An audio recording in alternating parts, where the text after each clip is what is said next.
Joining us now is Cassie Smedile, the Deputy Communications Director for the Republican National Committee.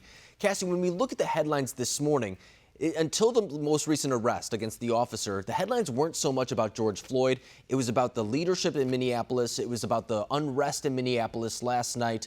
What is your response to this whole situation? That's right. Well, certainly our hearts go out to George Floyd's family and everyone who's mourning his death. But those who want justice for George Floyd, those who don't want his death to be in vain, are being overshadowed by the looters, are being overshadowed by the slowness to get a police presence to get the area under control. And, you know, the looters, and this is, I think, what the president was alluding to as well, their first priority is not justice for George Floyd. And that's the problem, is that they are overshadowing those who want to make sure that something good comes out of this so that no more will suffer in the future. And so that's the point that the president and so many across the country are making, is to say, let's make sure that we keep the priority on making sure that if there was wrongdoing here, that justice is being served, but also that in the future, we're a safer, fairer country.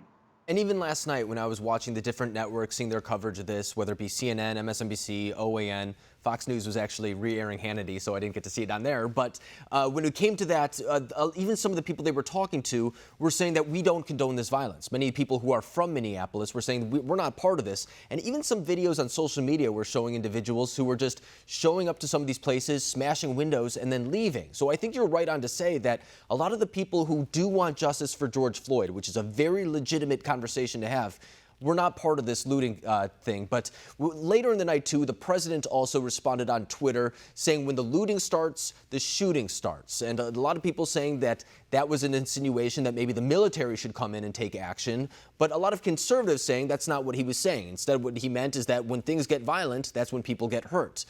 How did you interpret that tweet? Yes, absolutely. That at this point, you've seen, prior to the looting, you saw peaceful protesting. You saw people who were frustrated and were trying to gather with people to at least have a united voice for change and for justice. But then, as we've seen, not just in Minneapolis, but Ferguson, Baltimore, for years, it seems that any time that the focus is taken off of the unfortunate events that have taken place and put more towards looters and rioters and people who very often aren't even from that community who come in, that's where the scene becomes unrestful. And that's where, again, as I was saying earlier, the priority gets shifted and gets overshadowed. And so we need to bring that focus back. And that's what the president was saying. And when he reached out to Governor Walz, and I know in talking about the mayor, he said, we're prepared to do from the federal level whatever you need us to do to make sure that the area is secure so that we can proceed peacefully and accordingly. And you've even heard George Floyd, his family and friends say that as well, which, as you mentioned earlier. Yeah, and when we were even talking about those networks as I was watching before, even they were saying, where is the Minneapolis police in response to this? In fact, even the National Guard was on call, ready to go, and we couldn't see where they were at times either. And sometimes I like to avoid those networks because it's a little bit more politicized, I get it. But so I was watching more local networks as well. And even with the conference with the mayor, they were asking, what's the strategy here? And he didn't really have a clear answer. So I think there are going to be some questions that remain even after these riots and protests finally do calm down a little bit more. But I'd be remiss if I didn't ask you, too, about Twitter's decision to add, I believe they called a notice on the president's tweet saying that it was glorifying violence is the way they phrased it, but they allowed to keep it up. What do you make of this escalation between Twitter and the president, just hours, by the way, after the president signed his executive order?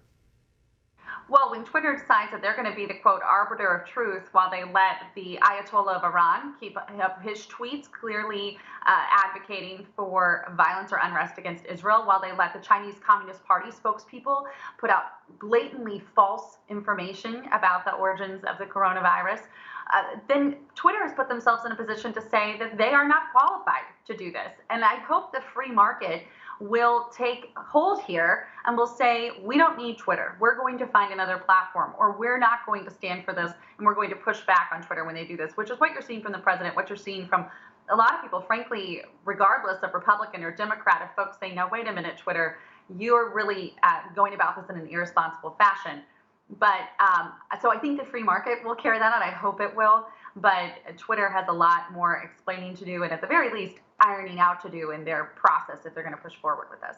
And even that is hard, though, because Twitter, I would say, does have a monopoly over this type of industry. I mean, when it comes to up-to-the-minute posts of following news at the very time, for example, last night, I was on Twitter. I don't know if there's another place that I could go to get the same type of service. And so I think I hear a lot of conservatives saying something along the lines, too, that maybe online platforms, maybe your right to be online should almost be in a type of internet bill of rights, something to make sure that you do have rights, since, I mean, after all, Twitter does make money off of us using that platform. I mean, it is a private company, but it's also a monopoly. So I think it is a very complicated issue, and the legalities, I'm not smart enough to deal with, but I'm sure I'll have someone on to kind of talk about that at some point. But do you think that's the right way to address this issue? Yeah, I think that's right. There's certainly more conversation that needs to happen, whether that's in Congress or just amongst industry. But I would point out that Twitter was just a bubble of elites and journalists before Donald Trump came along. So there's a lot to be said there if the president decides to use a different platform to disseminate his information. I imagine his 80 million followers will be interested in following him there. But that, again, is something that the free market will decide. No, and I think Twitter knows that, too. I think that's why they're not taking too overt of an action when it comes to calls to get the president off there. I don't think they're going to be doing that anytime soon. But Cassie Smedile, I appreciate you coming on tonight, breaking down the day's very hard news to address. Thank you.